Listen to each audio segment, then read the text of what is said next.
Bienvenue à une nouvelle leçon du cinquième chapitre du cours pour programmeurs Java intitulé Interface graphique. Alors comme vous devez le savoir, de nos jours, il existe plusieurs méthodes pour pouvoir faciliter l'accès ainsi la programmation ou bien sûr l'exécution des programmes. C'est-à-dire que bien avant, les programmeurs programmaient en mode caractère, c'est-à-dire qu'ils écrivaient leur texte, qu'ils compilaient et qui exécutaient. Alors, que ce soit l'entrée des caractères ou la sortie, le résultat, ça se faisait toujours au niveau d'une console. Alors actuellement, vous avez la possibilité de travailler dans un environnement complètement graphique, avec une souris, avec des fenêtres qui vous permettent bien sûr de travailler dans un environnement très agréable, un environnement très rapide, convivial et ainsi de suite. Alors, durant cette leçon-là, on va apprendre comment créer une fenêtre pour pouvoir, bien sûr, travailler dessus. Alors, tout de suite, le menu. Alors, le parcours, les interfaces graphiques. On va voir comment créer une fenêtre, la boucle des messages, comment fermer une fenêtre, comment ajouter des éléments, et puis, bien sûr, le package AWT et le swing. Alors, qu'est-ce que la GUI, ou Graphical User Interface? Alors, elle simplifie l'interaction entre personne et programme. Effectivement, lorsqu'on travaille en mode fenêtre, c'est-à-dire pas en mode caractère, en mode fenêtre, en principe, les concepteurs de ces fenêtres-là, ils se sont tapés tout un mal pour vous préparer tout ça. Mais derrière tout ça, il y a un code. C'est-à-dire maintenant, lorsque vous cliquez quelque part au niveau de la fenêtre, automatiquement, l'objet sur lequel vous avez créé donne naissance à un programme qui est transformé en langage machine. Donc, en principe, c'est un rapprochement. Donc, ça vous évite un petit peu d'écrire en mode caractère. Il suffit de cliquer et suivant les événements maintenant qui se produisent, automatiquement, il y a un code qui est produit et c'est tout de suite transformé en langage machine. Et ça, c'est une chose très importante. Et là, je vais vous donner un exemple concret. Lorsqu'on travaille, par exemple, une page web. Alors, la page web, on connaît tous que le langage de programmation de la page web, c'est le HTML, donc Hyper Terminal Markup Language. Alors, vous avez deux possibilités. Soit vous pouvez saisir votre programme au niveau d'un bloc-notes, et le saisir, et puis bien sûr l'exécuter. Sinon, vous avez la possibilité de travailler dans un environnement graphique qui a été conçu dans ce sens et qui lui-même, suivant les mouvements que vous faites, génère du code HTML. Alors, c'est la même chose maintenant au niveau du Java. Vous avez la possibilité maintenant de travailler au niveau de l'exécution dans un environnement qui est entièrement graphique et automatiquement ces environnements graphiques génèrent des événements et ces événements-là, bien sûr, transforment ce que vous faites en un code qui sera, bien sûr, compris par la machine. Alors, la GUI utilise des dispositifs de pointage, la souris. Alors maintenant, au niveau de la souris, effectivement, lorsque vous travaillez avec une souris, vous avez une certaine résolution au niveau de l'écran, et chaque fois que vous pointez quelque part, automatiquement, il y a un code ou un événement, bien sûr, qui est associé au clic de la souris, et un code est automatiquement, bien sûr, exécuté pour vous donner ce que vous voulez faire lorsque vous voulez cliquer sur tel ou tel objet. Les programmes doivent être organisés, bien sûr, expressément. Bien sûr, lorsque vous êtes en fenêtrage, c'est comme une vitrine, donc il faut absolument les organiser correctement. Alors, un exemple. Alors, on va le voir tout de suite, cet exemple-là, comment créer une fenêtre.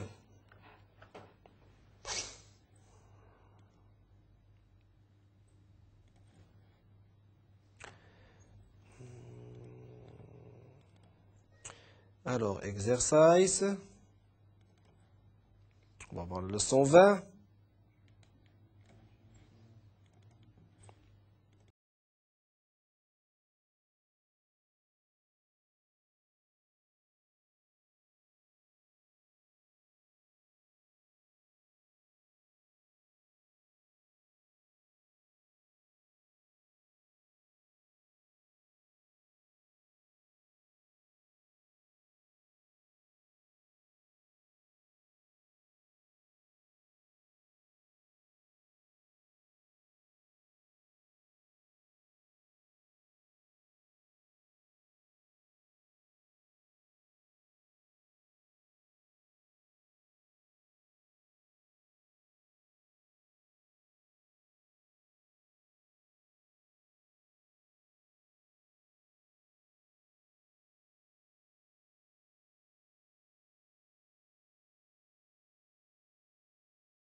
enregistré à la fermeture et donc rien n'arrive.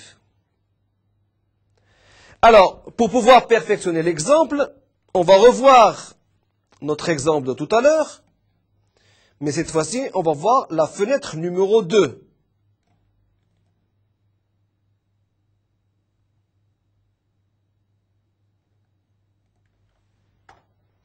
Alors, c'est un programme qui est un petit peu plus long que le premier.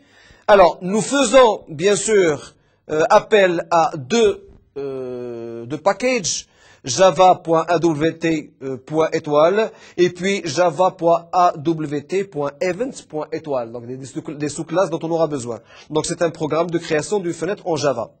Alors, on fait appel à une nouvelle classe qu'on appelle fenêtre 2. Alors, on trace notre fenêtre avec un titre ETIA, des dimensions de 320 sur 200, et bien sûr qui va être positionné au niveau de 200e pixels en hauteur et 200e pixels en largeur. Alors maintenant, pour pouvoir prétendre à répondre à un événement, nous allons faire appel, bien sûr, à la méthode Window Listener. Alors, Windows Listener, c'est la gestion de l'événement. On va créer un nouvel objet, Windows Listener, et puis bien sûr, on va ouvrir un public void Windows Closing, Windows Events, WE, qui en cliquant sur le bouton va nous faire sortir du programme. Donc il y a une création d'une sous-classe pour l'exploitation bien sûr, et puis bien sûr pour pouvoir quitter le programme, on écrit le système.exit. Alors maintenant, pour agir sur la fenêtre et la rendre visible au niveau de votre écran, il faut toujours, bien sûr, écrire ou, bien sûr, utiliser le set visible à true. Sinon, si vous le mettez à false, la fenêtre ne sera pas visible. Et là, maintenant, en comparaison avec Visual Basic, vous avez aussi la possibilité de faire apparaître une fenêtre ou de la faire, bien sûr, disparaître. Alors maintenant, si on compile ce programme et si on exécute ce programme-là, vous avez effectivement une fenêtre. Et vous avez le bouton rouge. En cliquant sur le bouton rouge, vous voyez que c'est fermé, hop, et on arrête notre programme. Contrairement, bien sûr, au premier programme qu'on avait fait, où on n'avait pas pris en considération, bien sûr, le bouton de fermeture. Alors maintenant, vous pouvez trouver énormément de programmes, énormément de codes pour pouvoir gérer les événements. Alors vous utilisez bien sûr des méthodes qui allaient pouvoir capturer les événements. Je ne dirais pas capturer les événements, mais être averti qu'un événement a eu lieu pour pouvoir, bien sûr, prétendre à exécuter le programme correspondant.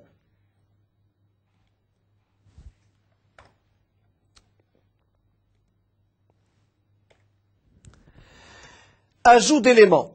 Alors, fichier chapitre 5 fenêtre 3.java. Alors, on va voir maintenant, parce que jusqu'à présent, on a vu comment créer une fenêtre, comment avoir un titre d'une fenêtre, à un certain emplacement, bien entendu, avec une certaine dimension, et comment, bien sûr, programmer des événements. Maintenant, on va voir rapidement comment, par exemple, ajouter du texte au niveau de la fenêtre, comment ajouter un bouton au niveau de la fenêtre. Alors, on va revenir toujours à nos programmes,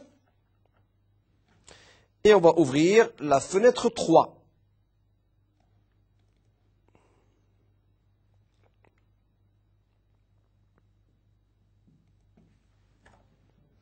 Alors là aussi, on reprend le même exemple.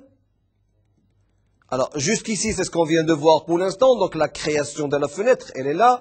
Et puis, bien sûr, le programme qui allait attendre, qui veut être averti sur un événement bien précis.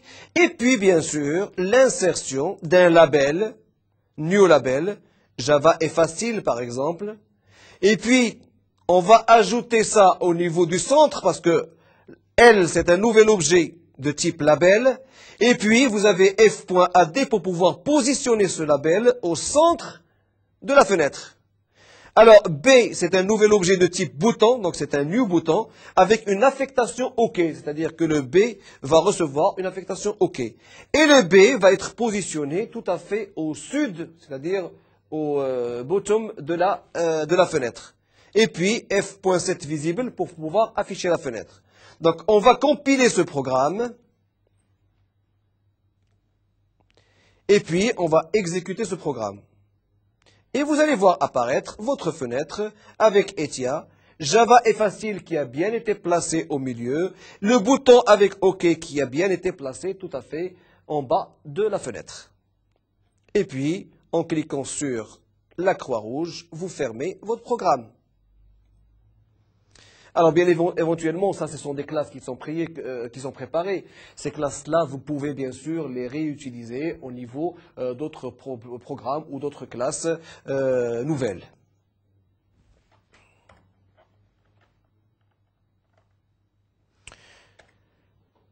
Alors, là, nous avons inséré bien sûr le texte et bien sûr votre bouton.